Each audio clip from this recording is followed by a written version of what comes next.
Welcome to Kit 302 ICT project. In week 8, we'll be commencing the third of our 3 agile cycles, which will include the completion of the software artifact, the writing up of our final documentation, which also now includes 2 kinds of manuals, and then we will be closing out our project with a very large video presentation of your journey through the 2 project units. You have the assignment specifications for this cycle already available on Milo, but today we're going to spend a little bit of time going through them in a little bit more detail so you really understand what the requirements are, because there are quite a lot of them. So firstly, let's relate this to the ILOs. As you'll remember from our first sessions together, there are 3 ILOs for this unit, about whether you have the capacity to create a product that is user-centered and that is appropriate in terms of codes of conduct and professionalism, whether you have the capacity or exhibit the capacity to work as an effective and efficient team member, and whether you can demonstrate your capacity to take initiative and work as an individual so that you are actually making substantial and quality contributions to the creation of this technical artifact. This set of activities we're about to pursue contributes to all of these ILOs. So you have an opportunity to improve your grades on each one of those through the activities that we're about to chat through. This is a very large set of activities, but together they actually all contribute to 55% of your grade for this whole Kit 302 unit. So it's a very substantial piece or set of pieces of work. There are many things that we're going to be covering. So this set of activities consists of an Agile 3 report, and that's due on the Thursday of week 12, so Thursday, 5 p.m, 8th of October. That's a report very similar in nature to the ones that you did both in Semester 1 and in Agile 2, where you will be describing your design process, your development process, your testing process, and the final rounding out of all of the products. You're going to be following that up with 2 manuals. The first manual is a user manual, and this is the one designed to help anybody who isn't familiar with your system to access the basic functionality. So how does a user go about using your system? The second manual is a technical manual, and this is for people who are coming after your team that might need to in some way update or modify your system. So this is a much more technically focused manual. In addition to that documentation, as we've had in every one of our other cycles, there will be a self and peer assessment also due in week 12. That will be followed up by a demonstration, which is scheduled for your management meeting in week 13. And again, just as we've done in our previous demonstrations, what we're looking for is what the product actually looks like and what everybody's individual contribution to that product has actually been. And the final and very large component that you haven't yet had experience in is the presentation. Now, usually in project, this is a 30-minute stand-up presentation in front of most of the school and most of the other teams. Sadly, because of COVID, we're not able to run it in that way. So what we're doing this time is give the opportunity to create it in a video format so that we can actually share it with other people who are going to be involved in the assessment process without having to have everybody physically present. So this presentation on the assignment specifications available in Milo was noted as due on Friday of week 13.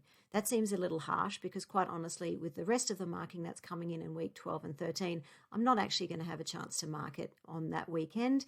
So I've extended that both on the Milo deadlines and here to be the following Monday morning. So if that is useful to you, you have a couple of extra days to finalize that and go through your submission. So that updated submission date for your video presentation is Monday, 10 a.m, 19th of October, and that's moving into the first day of SWOTVAC.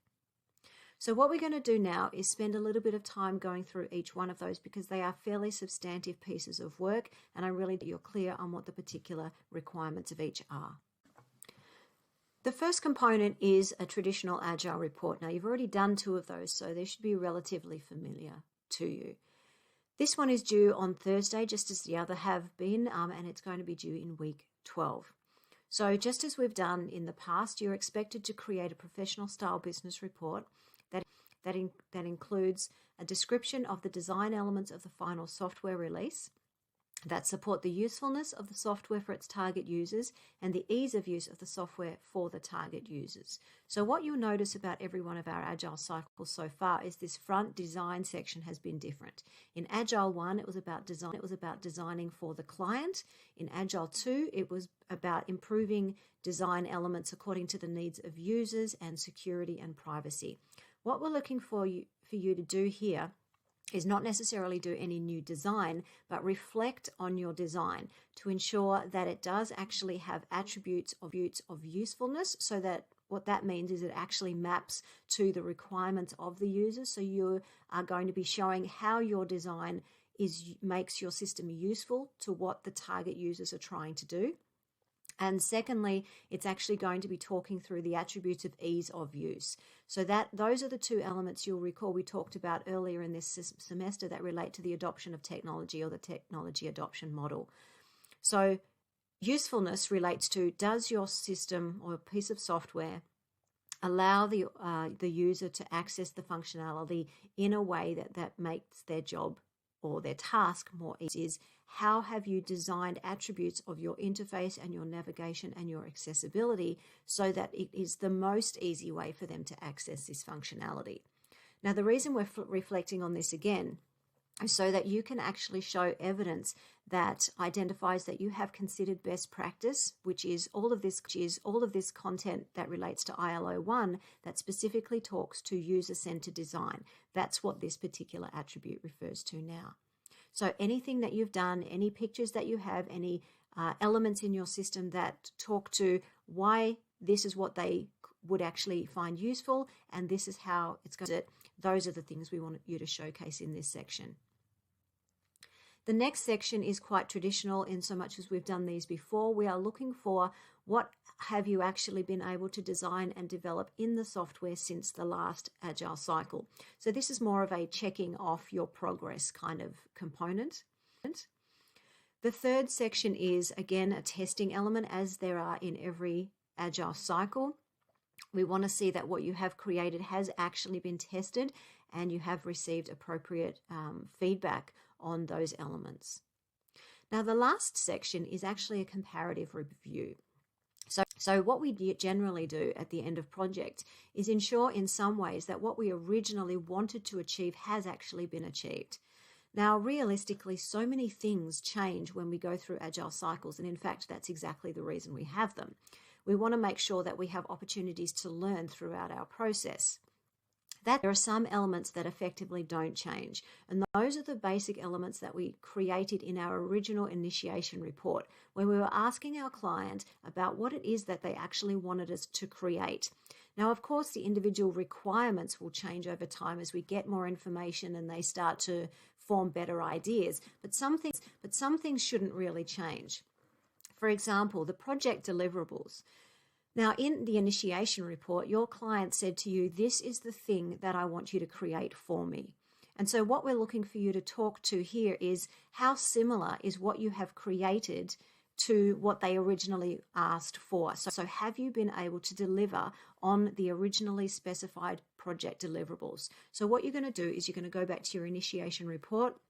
You're going to remind yourself about what they were, and then you're going to talk to your achievement or thereabouts of those particular deliverables. Now, if you haven't been able to produce those deliverables, what you need to do is simply document the reasons why and what you've done as alternatives. Similarly, we're looking for you to address the expected benefits to the client and users. Now, not all of these can actually be measured at this particular time because sometimes the system, some of the benefits as listed, need to have and go live. But what we're again looking for is what you identify the expected benefits of this project would be to the client and the users, and an approximation of whether you believe those have actually been either achieved if they are measurable within this time frame, or are likely to be achieved if the measurement has not been able to happen. So once again, we're bookending our project here. What we set up in initiation report as expected benefits, now we're at the end, are these likely to be achieved? We then do the same for client quality expectations. Now, quality expectations, again, was any codes of conduct or principles or standards that your client identified as being appropriate or required to ensure that you have created a product adhering to quality expectations. So once again, what did you actually identify in your initiation report, and have you met those particular quality expectations? This is a really important thing to identify to ensure that your system is compliant with not only things like security and privacy that you identified in Agile 2, but anything initially that your organization, or in fact you, identified as being requirements for your particular environment of development, whatever that means for your project. And finally, your client would have identified some acceptance criteria, and these are the much more broad things that they would like your system to have. So, for example, it might have had to be user-friendly, or it might have had to be in this particular format. So whatever you identified in your client acceptance criteria in your initiation report now needs to be referred to in this part of your Agile cycle. Have you met the requirements of your client acceptance criteria? So for all of these, go back to your initiation report, identify what you said, identify now what you have achieved that fulfills those particular requirements. And again, if you haven't been able to, that's sometimes okay. You just have to document out why. So this initiation report is this Agile report essentially is an opportunity for you to say, look, we've done all of this work. This is what we've achieved, and this is how the project has essentially been finished out. So what does a good one of these look like? Well, again, it's professional, so it has all of the structural requirements of a business report. So we're talking about an effective and relevant title page. We have an executive summary that not just says the document will include these things, but actually provides a summary of what's in there. It has a table of contents. It has headers and footers. It has headings. It has numberings. Every table or figure has an appropriate citation, has references where appropriate, those kinds of things. It has professional business language, and it has reference to things that has come before us. So those are the kinds of things we mean in terms of professional. What it also includes is an analysis of what has come before and what has come after, but also of what you have done to try and achieve those elements, or in fact, the things that you have done as a result of changes to those elements. So we're looking for a very well-rounded conversation or narrative about what your project has been, leading from initiation all the way through to completion. We follow up the Agile report with our manuals.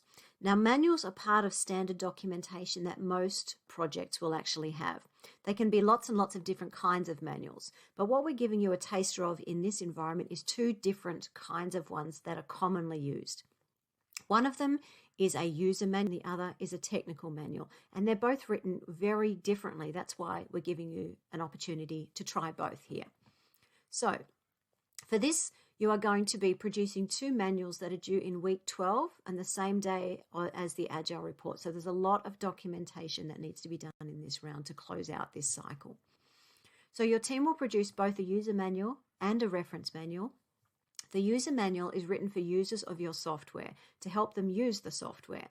Now, users, you can't assume know anything at all about your product. So you have to go way back to base principles. Explain how they log on, explain how they install, explain how they access the particular kinds of functionality. Now, because you did your user mapping and because you now have an understanding about what they need to do or they want to do in the system, you can use that as a guide as to how to structure this document. So, for example, if you did a sequence diagram about major activities that a user would like to undertake in your system, you can actually set your user manual according to that sequence as well, because that will make logical sense to the user. And if there are multiple users, maybe there are a number of different parts to this user manual based on the different kinds of typical type user. But it cannot be technical. It has to be really basic. Press this, look at that, enter this kind of instruction set. Very, very basic kind of stuff. What it should include is a description of the software and its purpose so that your user really understands what this software is for and whether it is for the task that they need. How to install, set up the software if that is part of your system. If, for example, you've just got a web page, then of course you just simply describe how to access that web page and how to set up a login or something like that. You need to then have a description of all of the operations of the system that are relevant to that user type. So, for example, if your system is to get somebody to draw something, you talk about, well, how do you set up an original canvas? How do you access the different kinds of drawing tools? How do you save? All of those kinds of things. If you're getting somebody to play a particular game, how do they need to log on? Is that a particular requirement? What are the challenges that they need to work through? How do they compete if competition's a game element? Whatever it is about your system that you want somebody to use, you now need to describe how they go about using that. You probably also want to include a help or troubleshooting overview. The thing we absolutely know about users is they get confused and they interpret instructions very differently to how we as developers or designers think they will. So what you want to do is, what are the most common mistakes that somebody can actually make when accessing the functionality, whether it's about them using the wrong kind of browser or something like that. What are the major or likely things that somebody will encounter that will limit their progress, and what should they do about that? Now, sometimes you can actually embed those in your actual system. So, for example, if you've got a web page, you might have an FAQ, or you might have a troubleshooting component to the system that you're developing. What you're going to do is transfer that information simply into this document. So that's the user manual. The next one you're going to do is a reference or technical manual, and this is written for people with technical skills. So this is a programmer or a systems admin or a development team that actually comes after you to augment this project as is required as we move into the future. So, for example, your client might identify that there are new functions or features that weren't part of your project that they'd like to include, or maybe they need to update something, or the privacy policy is not relevant anymore, or something like that. So what we have to do is show the people that are coming after you how to change or modify the functionality that you have created. So this is written in a very different style of language than the user map. It's very technical. It's very specific. There's no generalizations. It's very, very specific. So what you're going to include in this is a description of the general structure of your software. So how is it all together?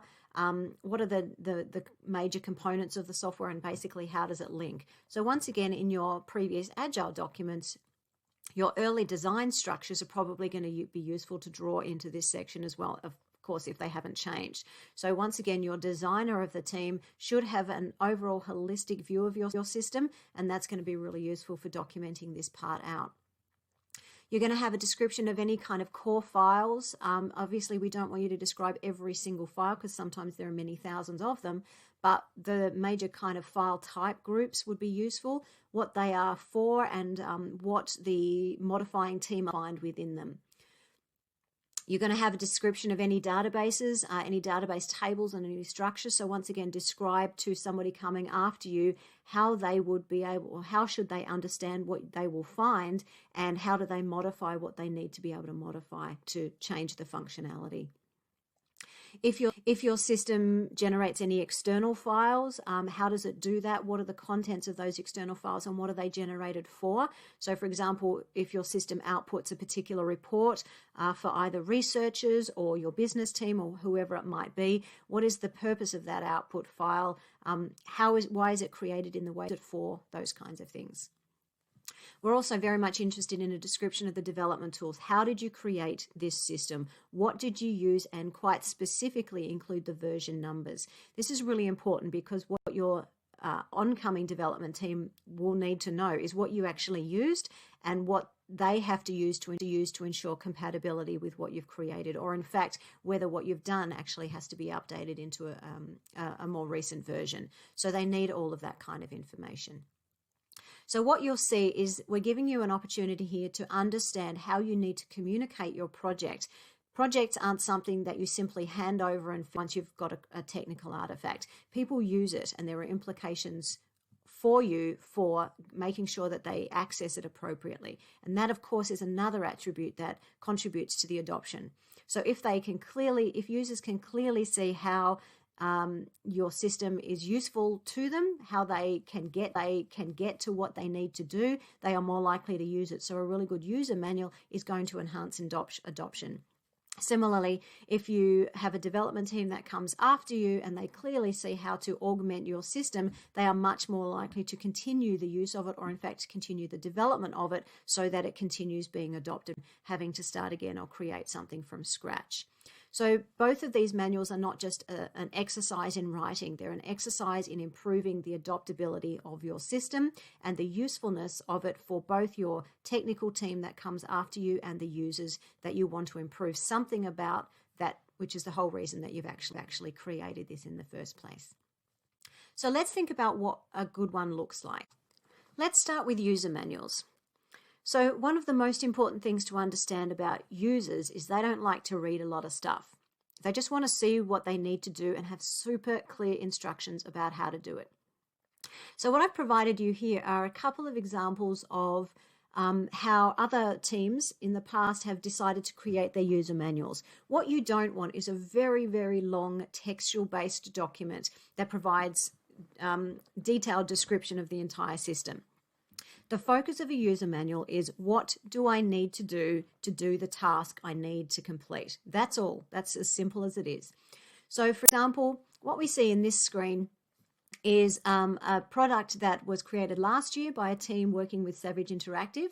And so their manual is very, very visual because their product is very, very visual as well. So what we can see on the left here is where they simply give their textual description about what the purpose of the software is. You don't have to go into huge amounts of detail. You simply need to provide context to somebody looking at this document going, oh yes, this product is for the purpose that I think it is. So just provide a contextual statement. That's going to be fine. What you'll see in the middle is a really interesting representation of how the user is actually meant to use the device to access the functionality. So this particular project was to create a drawing package that was to be used on an iPad. And so what they've done is given a visual representation of how you hold the screen to access the functionality in the best way and what it is likely to look like as an interface on that particular screen. So this is a really interesting way. It's not really telling you to do anything particular, but it orients the user immediately as to how to access how to start the system. The one here on the right, again, is really interesting visual representation because what it has is very little text, but enough text to show you what the main functionality is that you might be using. It actually has a visual cue through the hand and the arrow gesture so that somebody can actually see where on the screen a particular instruction relates to and what you should actually do with regard to that instruction. So the thing to understand about this as a user manual is because the product is very visual, the users are likely to be very visually oriented as well. And so as a result, what you want to do is create a user guide that fits that particular kind of characteristic or learning style.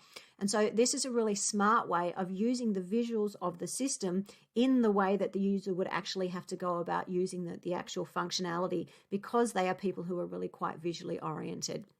So what I want you to understand here is user manuals do not have to be full-on written text pieces. It can be very simple representations of basic functionality, but as long as they are clear enough for your user to understand the context in which you're showing them.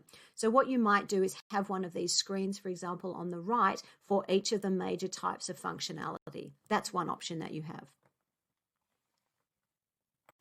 This here is an example of another kind of user manual and a different style of representation.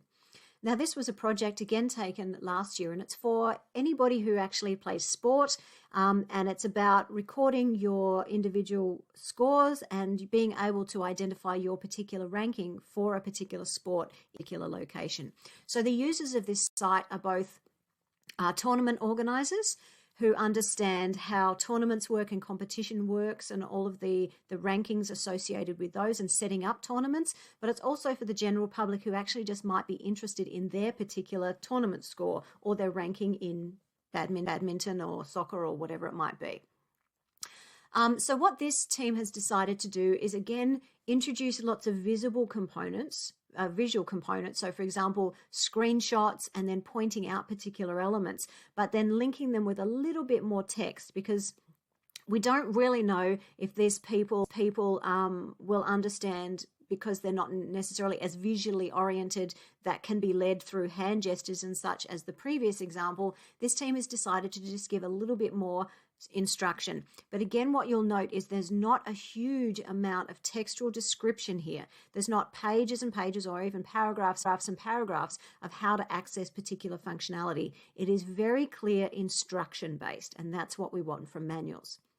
So for example, what you can see in all three of these screens here is that there is an introduction to what the component is and a quick description. Then there is a visual representation.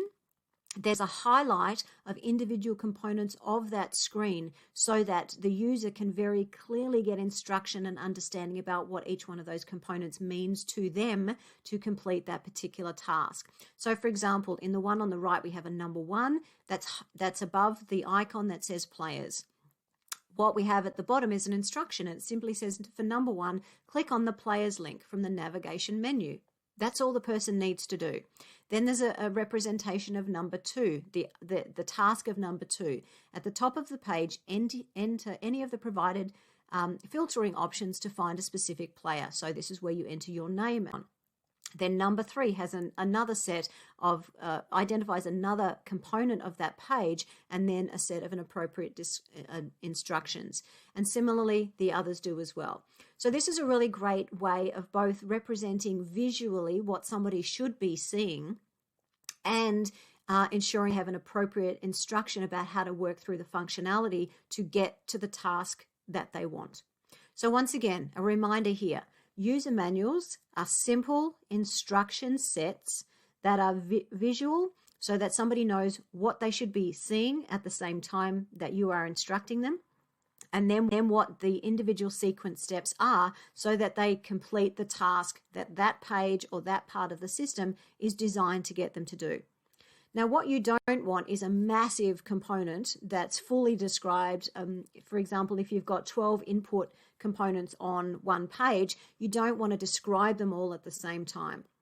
You want to go, for example, this is the process of login, and that's up on this part of the page. And then this is the process of something else, and this is how you do that part. And this is the process of the other part, and here it is in visual and instruction form as well. So you've got to break down these components in really simple, learnable components, or learnable instruction sets, so that your user has super clarity about 3 or 4 or 5 steps at most at any particular time. That is absolutely going to help them gain confidence in their ability to use the system. And as we know from our technology adoption model, if they have that level of confidence and it is easy for them to use, they are much more likely to stick to the system, which means they're much more likely to use your system, which again means you have created a successful project. Now we'll turn our attention to reference or technical manuals. Now these are really different than user manuals. They can be visual, they can have different components represented visually, but they are very specific in terms of technical components. So these are written much more texturally. They are represented much more as a formal document standard, whereas the user manuals can be quite frivolous in terms of the look and feel that they have, as long as it is engaging to the user. This is not about being engaging.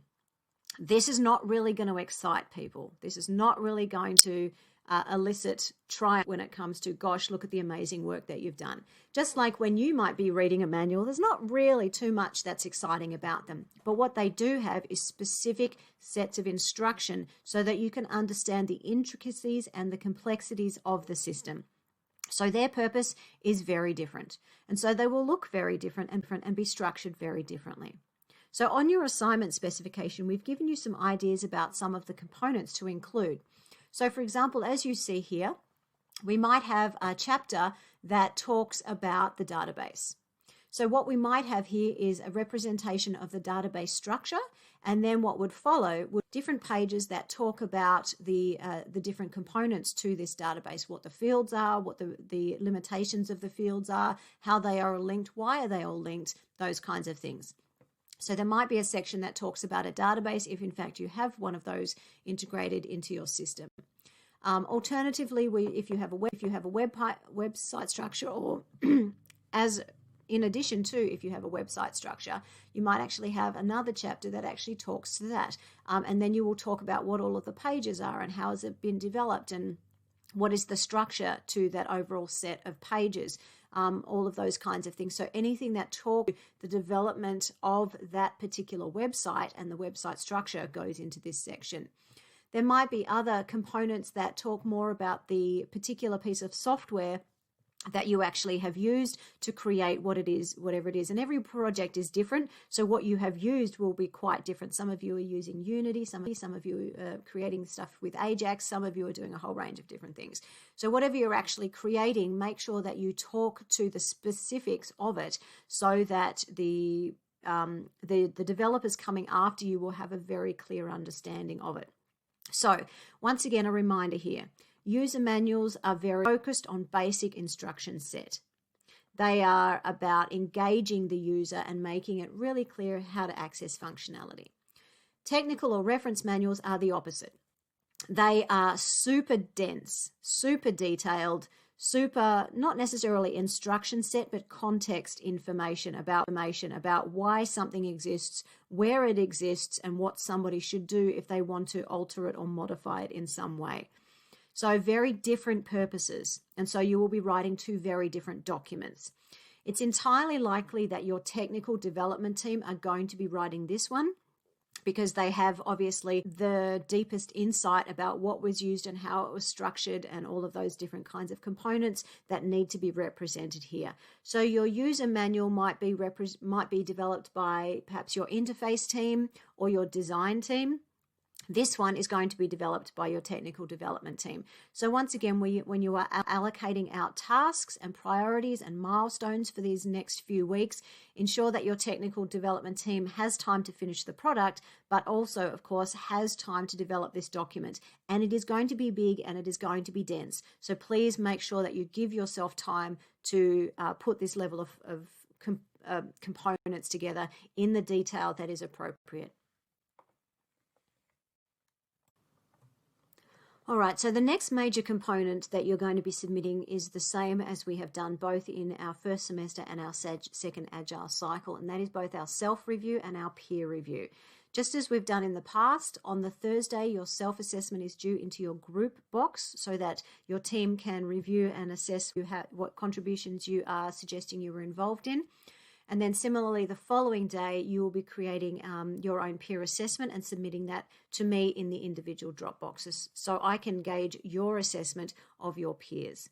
So there's nothing particularly different about these, but please make sure that you get the most up-to-date templates that are in Milo for Agile 3, because there are some slight augmentations to your self-review template just to make sure that it fits with the attributes required for this cycle.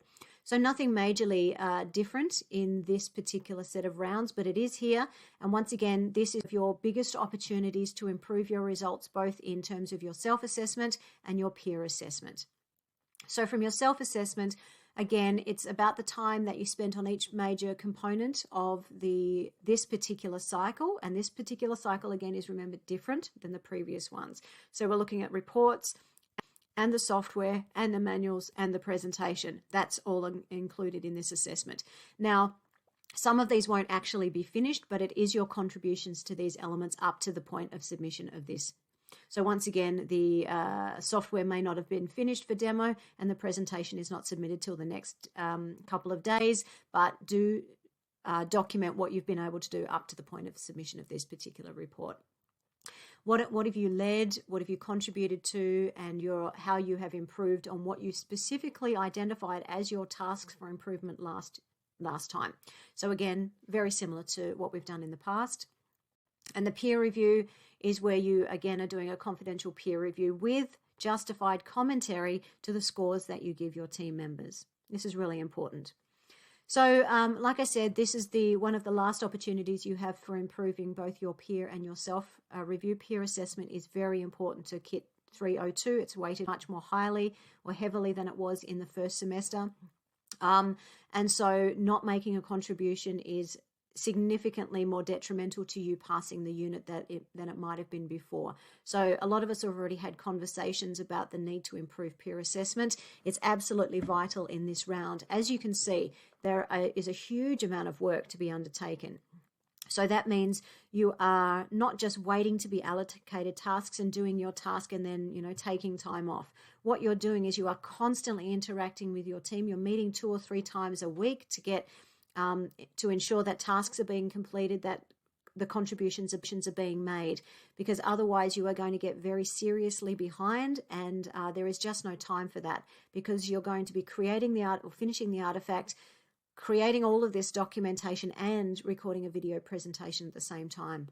So this is the time to get really, really active. Ensure you're spending at least 10 hours on project, that you are initiating ideas and leading components of the build and also the rest of the work, that you are submitting things on time, that you're turning up on time, that you're participating actively in meetings, and that the quality of your work is appropriate to be entered into these components immediately.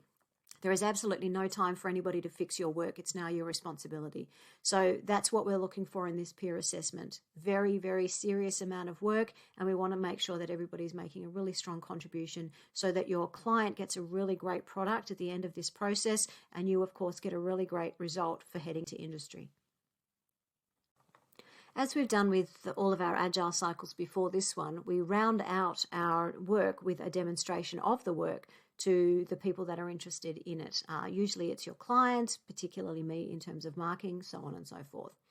So just as you've done in your previous agile cycles, in our last management meeting, that's going to be a demonstration session. And you're actually going to demonstrate for me the whole functionality. So we have half an hour for our management meetings. All we're going to be doing in that is talking through your demonstration. So you're going to show me how to access all of the functionality of your system as if I was a user. So you're going to start at the beginning and you're going to work through the whole process. Just as we've done in the last round for Agile 2, every single member of the team needs to be there, and they need to work clearly through what their contribution to the final technical product is. Because once again, ILO 1 relates to the identification of whether you have the capacity to contribute to the creation of a technical artifact. These is where you show what your contribution has been. If you come to those simply saying something like, I worked on the documentation, that actually shows no contribution to the creation of the artifact. So creation, again, might mean in the design, it might mean in the development, it might mean in the testing, wherever that is appropriate. But you have to be able to show this system exists in some way because of the contributions that you've made. So please think through those, structure that demonstration in an appropriate way so you're giving me detailed information on your contributions. In terms of the basic elements of it, it's not that different than the ones we've done before. So I want to see interfaces, the differences that you've created and how they've been updated and what they look like and why now. What does the functionality of the system look like? What you've been able to create since last we met, but how does it all fit together? I'm interested in how you think the software meets the requirements of the users. Now, we've talked about users quite a bit in this last semester. So this is how, again, you start to talk about what you have created or designed or developed that is actually in the system that it assists the users in some way. And as I said before, each team member needs to actually contribute to that demonstration by showing what their contribution to the software has actually been. So keep those in mind as you're actually preparing. You don't actually have to, again, prepare this in any kind of formalized way, but knowing what you want to say, knowing the structure by which your team will be presenting is a really useful thing to have in mind so that you're not all kind of fumbling around each other figuring out what to say. So do have some structure involved, but you to actually do much rehearsal or preparation for that. Just come prepared with the system. In this case, I don't want pre-recorded videos because sometimes they don't work. I actually want you to give me a demonstration. If for some reason that isn't possible with the system that you have created, please let me know and we'll talk about that in lead up to this. Okay, so the final component for this Agile cycle is essentially how we showcase what we have done as a team, or what you have done as a team, throughout the life of project. It's a bit of a showcase. We usually use these for marketing, and your client loves to show them off to the kinds of interactions that they've had with you and the product that they've created. And similarly, you get to use these to promote the work that you've done when you're going for jobs and such. So it's worth spending effort to ensure that what you are putting in these and the way you're showcasing yourself is really high level and professional. So before we begin, I draw your attention again to the fact that I have extended the deadline for this to give you a few extra days, because there's a lot going on in the previous week. So in the Milo submission folder, the submission date is now Monday, 10 a.m., 19th of October, which is the first day after the end of week 13, so SWOT-VAC. So what you're going to be doing is creating a 25-minute video presentation. So you're going to be creating that in any kind of video editing software that you like. I have no preference as long as it comes to me in an MP4. And so obviously I can look at them all and there are no kind of compatibility issues. So that video is designed, like I said, to showcase you as a team and your project. It's directed to an audience of staff. So in this, I am not the only member of ICT staff that is going to be assessing this. We have a group of people who assess project, because this is a capstone unit.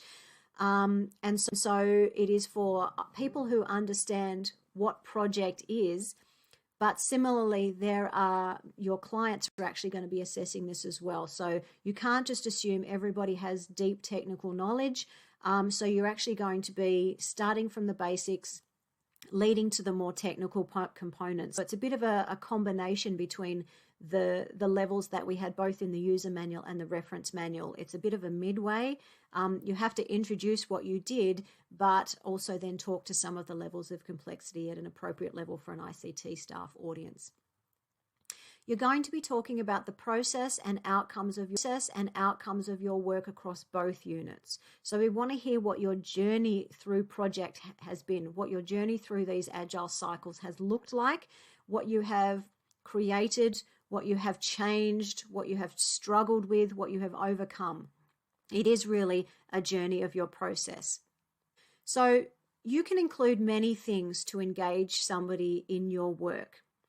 As a minimum, the kinds of things we would generally expect to see in this video are: we want to see an introduction to your team members. So who are they? What roles did they play in anything that they would like to talk about in terms of their particular contributions or their particular struggles? It's completely up to you. We don't want to simply have a member after member roll call, if you like, of contributions. Try to embed it in a way that is appropriate to understanding the way that the project has actually come together. So you can some teams start with a simple, this is an introduction to our team, and then move on. Some people actually introduce the team progressively throughout the presentation when their section becomes particularly relevant. It's entirely up to you to decide stylistically how to do that. But we must know who all the contributors to your team are. Similarly, we need an introduction from your client. Some clients are a little bit uncomfortable with being on their own video, and that's okay. They don't have to be, but that means you as a team will actually have to do an introduction for them. But please give them the opportunity to do that themselves. Offer them an opportunity to be videoed, so that you can record their own words about their project, because what you want to do is get them to convince the audience that the project was really important to them, that they were really interested in it, and what they actually wanted it to achieve for them. If you get them to do it, it's much more convincing than if you say, hi, my client was Joe and he really wanted us to do a thing. If Joe can tell us about that, that's much more of a convincing argument. Generally, what we also want is a short summary of the outcomes of the project. So rather than waiting to the end of the 25 minutes and say, and therefore this is what we developed, you might want to put that up front. Say, well, as a team, we've actually created a system that does these kinds of things and fulfills the needs. And so you can actually show early on that you've actually been able to meet the requirements of the user. What you want to also include somewhere is a description of the target users of the system. So previously we've just said this is the client, this is what the client wanted, so on, but you have done some work identifying the typical type users and the needs of those users. So what we want here is a description of who is likely to be using them that you've created, and what should we know about those kinds of people? Are there particular characteristics or demographics that you say these are the kinds of people to use the system? Let the listener understand, or the watcher understand, who you designed this for. What we then want is an explanation and demonstration functionality of the system and how it meets the client and user requirements. So this is you showcasing in video form how your system works, what somebody has to do to access the functionality. So it's almost like a pre-recorded demonstration of your system. You can split it up and sequence it however you want to do. You can interject with imagery or videos of or somebody actually using it, whatever you want to do. But what we need to see is what the system actually does. What you also want to talk to is how it meets the client user requirements. So previously you would have introduced your client. Previously you would have talked about the needs of the user. As you are talking about the functionality, go back to those points. Talk about, well, as you said, as you just heard, the client said they wanted this. As you can see, we've done this. As we said before, the users are these kinds of people, so we've created this in this particular way. So make sure that you're linking your design and development choices back to the needs of the users and the client. What we want is an explanation of the interfaces of the system. So what we've just had before is the basic accessing the functionality. What we also need is a description of the interfaces. Now, some people will actually describe these together. That's entirely fine. I don't have any particular preference, but you need to show us both the functionality interfaces in some way and how the design decisions are appropriate to the client and the user sets. What we'll also have is a summary of the elements of the design that support ease of use and usefulness. So again, you would have already done this in your documentation, and you certainly already started it in Agile 2.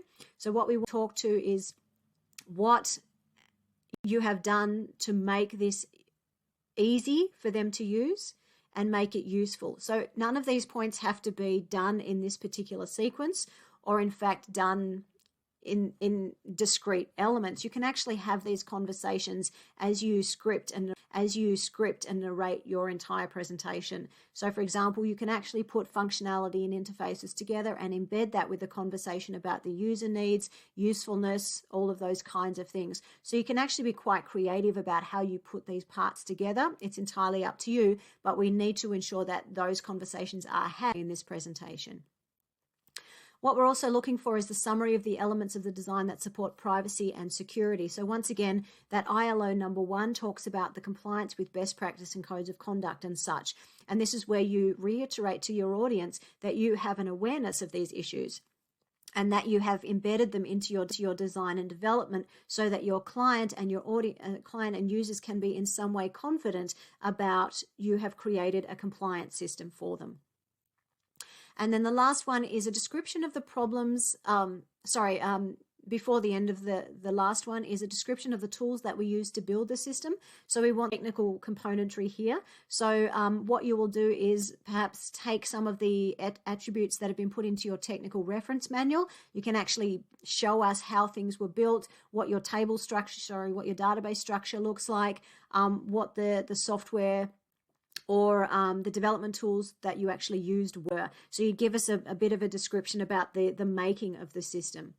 And then what we want is a bit of an embedded conversation about what your journey through project was, what some of the limitations or challenges for your project, what they were, but what we're more interested in is how you overcame those. We want to see your growth by going through this project. We want to see that, for example, your client went away for 6 weeks. What did you do to manage that situation? Or we had COVID.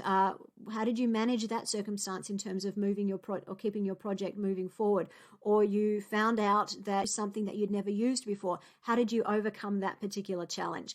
So what we don't want is just a long list of all the things that went wrong for you in project, because we all know projects never work out how we want them to.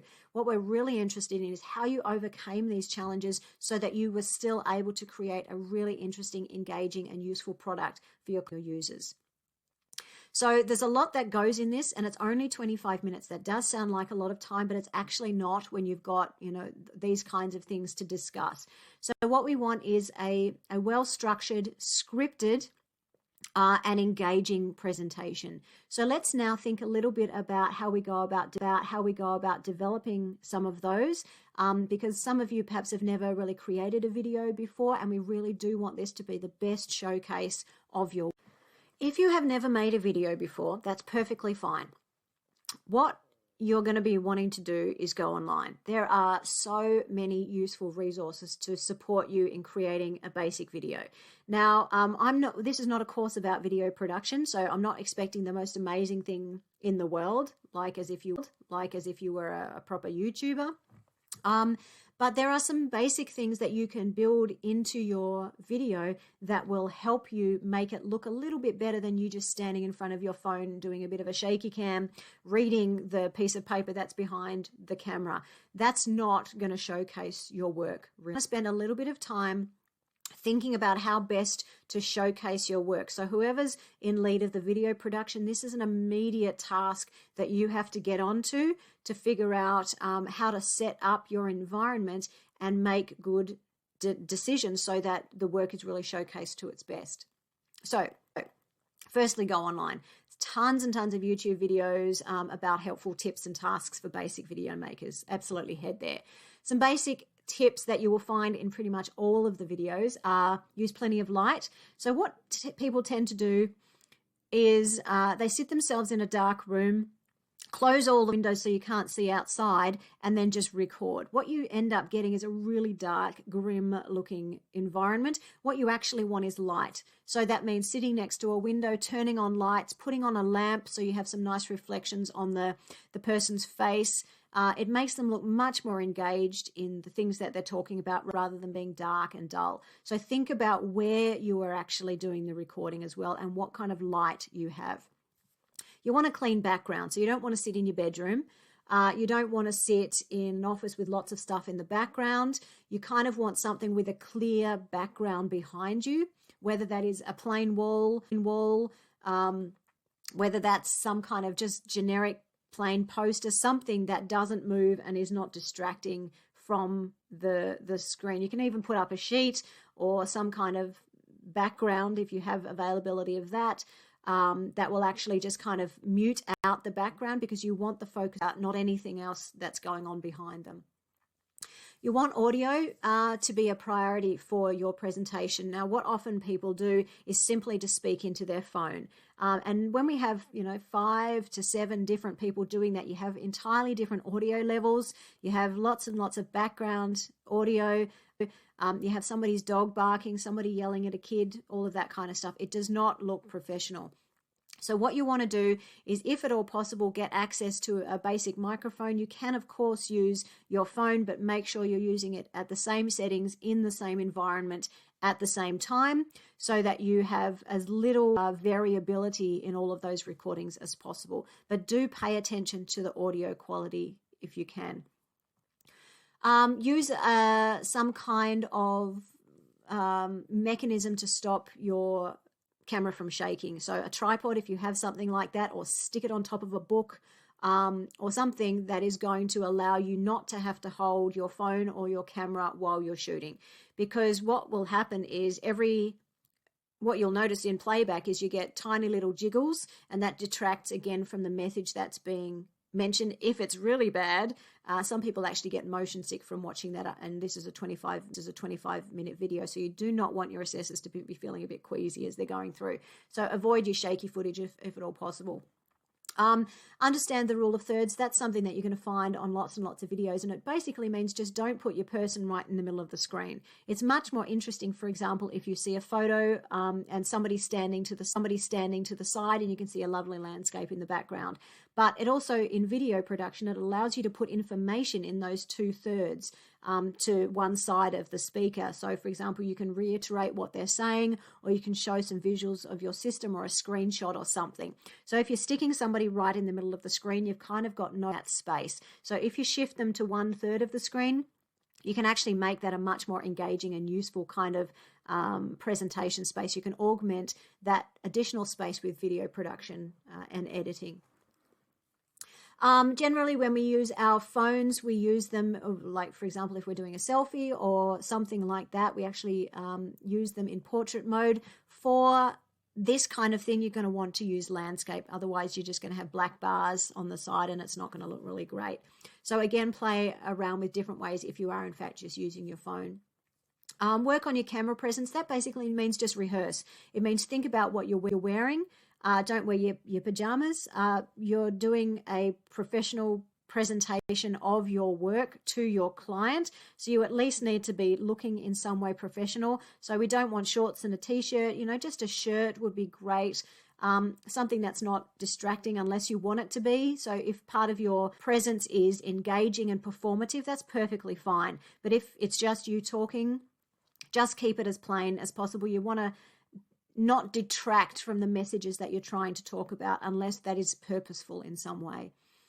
It also means don't sit on a chair and swing around in it. Don't click things. Don't go ums and ahs as I have just done right there. Think about what it is that you actually want to project yourself to be like. So practice, just rehearse, say your script over and over and over again so you have some confidence in what should be coming out of your mouth. It makes it much easier later on. Another one that you'll find a lot is shoot from a variety of angles. That just means it kind of makes it a little bit more interesting than just having a face on recording of every particular person who basically just sits on a chair and looks straight down the camera. Maybe it's more engaging to have somebody else sitting to the side that person's engaging with. So you can play around with different kinds of things there as well. Then, of course, once you've got all of this video recording, you're going to have to edit it. So there are lots and lots of free versions of different kinds of editing software.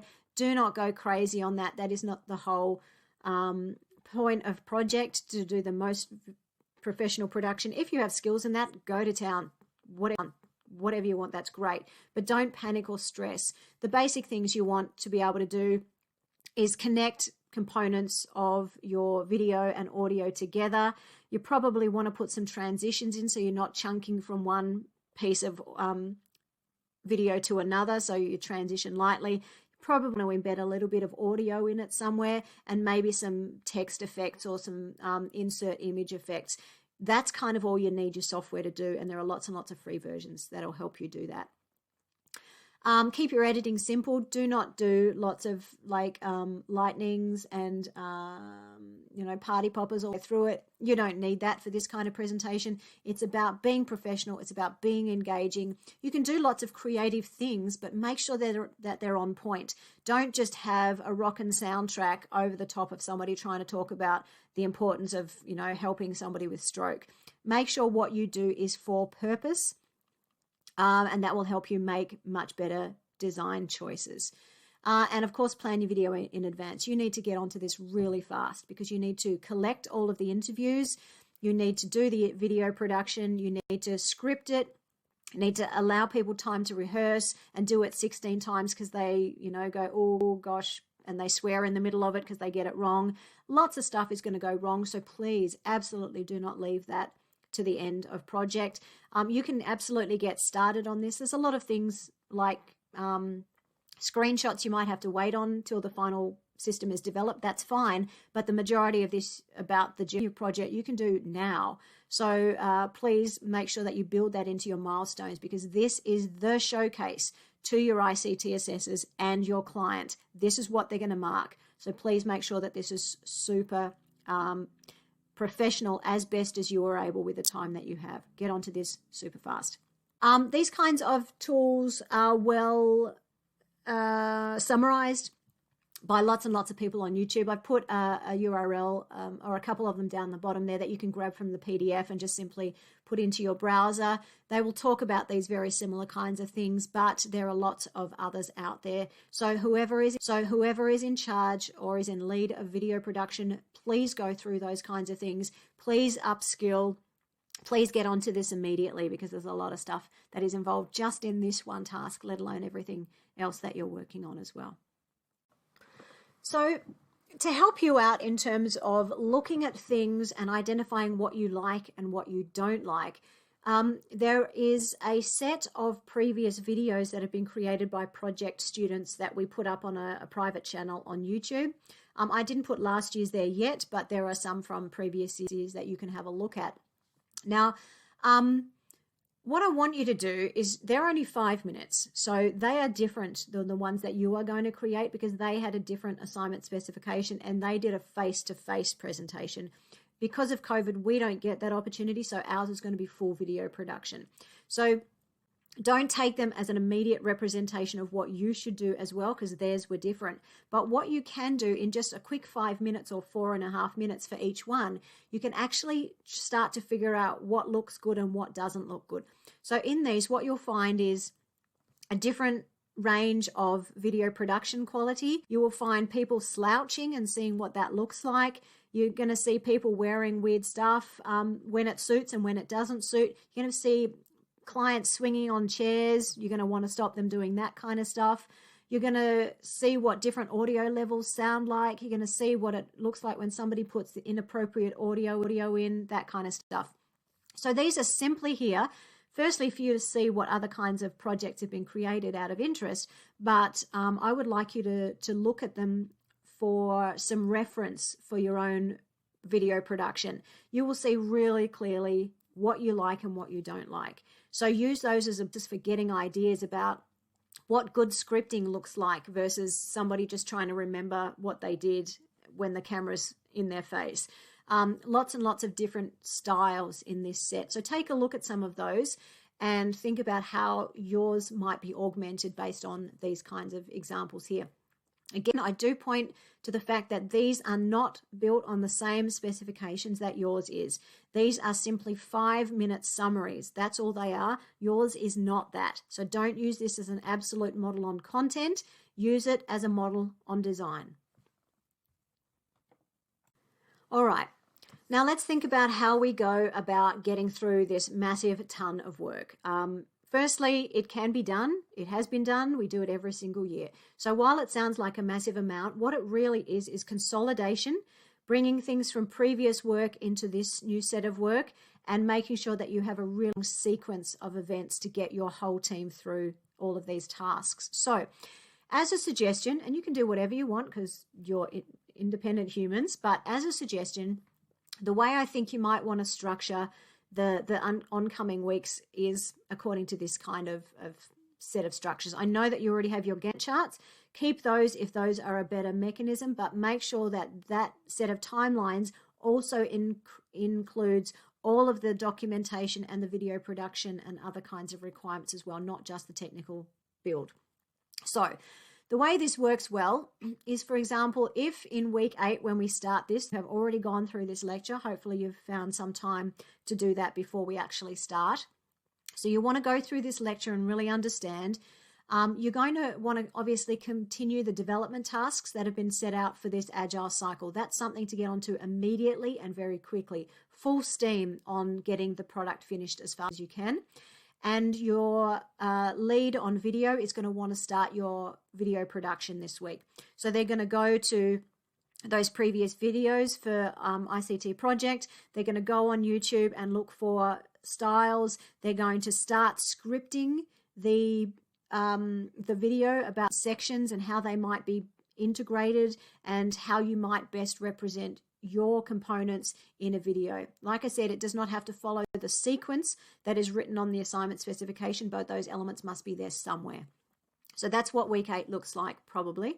Moving into week 9, what I really want you to do there is obviously continue your development tasks and continue your video production. So those are the two very core activities that need to be really under control in week 9. So that's just kind of a hell for leather, work like crazy week. In week 10, what would be really good is to start your Agile report. So your documentation leads are going to be making sure that that's ready to go. Again, that there's a professional style template for people that need to drop sections in are able to do that. So that's commencing that. Also the manuals, so can basically start already What you might be held up by are last minute screenshots, but that's okay. You can put placeholders in at this stage and make sure that you have a clear instruction set. So whoever's involved in manuals needs to get that as a basic structure and a design standard set. You're going to want to continue your video production all the way through these. So this is where you are recording people doing things. You're running an interview with your clients. You might have other stakeholders. You're starting to talk to your individual members about what they're doing and the challenges that they're having, that kind of stuff. So that gets you into week 10. Management meeting and a progress report. What would be really good is that your software is done by then. Actually, I would suggest that software is probably finished by week 10, if at all possible, because all of the other stuff has to be done, and it relates to that being finished in terms of its interfaces and its functionality, because you're going to want to start after that working on the more documentation and the more video representation components. So I would say weeks 8, 9, and 10 are full-on technical development and video production. Those should be the core tasks of the team, where possible, just to ensure that by the time you come to me in week 11 for our management meeting, your software is basically done. That takes us to week 12, where you'd probably want to be finishing your Agile report and your manual, so you can get some feedback from me in week 11 if you have a draft. Very happy to look at it in week 11. You probably want to finish that around week 12. So you're completing your so you've completed your software by that stage, you are completing your report by that stage, and the manuals by that stage, so everything should be there and ready. You're going to be preparing for your demo, which happens in the following week, and again, you're doing your video. So week 12 is pretty big. There are submissions for the Agile and your self-reviews and the manuals in week 12. So that's why having them ready in 11 is vital if you want any feedback at all. In week 13, that's where you prepare for the demo, and in fact have the demo. That happens in your management meeting, and you're submitting, I might have my dates wrong here. You're submitting your Agile report, manuals, and reviews. Double check if that's the right one. I might have just got that wrong. But in SWOT-VAC on the Monday, that's where you're actually submitting your final video. So huge amounts of stuff that actually have to happen in this next couple of weeks. So basically, you've got to get your product finished really fast and tested and finalized, and then the rest of it can actually roll, because you're going to need the screenshots of the functionality. You can't really do that until finish the manuals until you finish the system. So really prioritize the completion of the artifact if you can in the next couple of weeks. So we're not meeting for a few weeks, but for any questions you have on anything we've talked about today, any of the items, any of the assessment activities, please send me an email. Also very happy for having any Zoom meetings if you have any specifics or you want to show me anything along the way. But please do a lot of preparation in readiness for this cycle, because there's a lot of stuff coming up. Remember, if you have any low points on your peer assessment, this is the time to improve, but he desperately needs your contributions in this round. So good luck. If you read this or listen to this beforehand, enjoy your semester break. If not, I hope you enjoyed your semester break, and there's a lot to get moving on. So good luck, get into it. If you need me, I am just on the other side of this computer. So get in contact as soon as you need. Take care.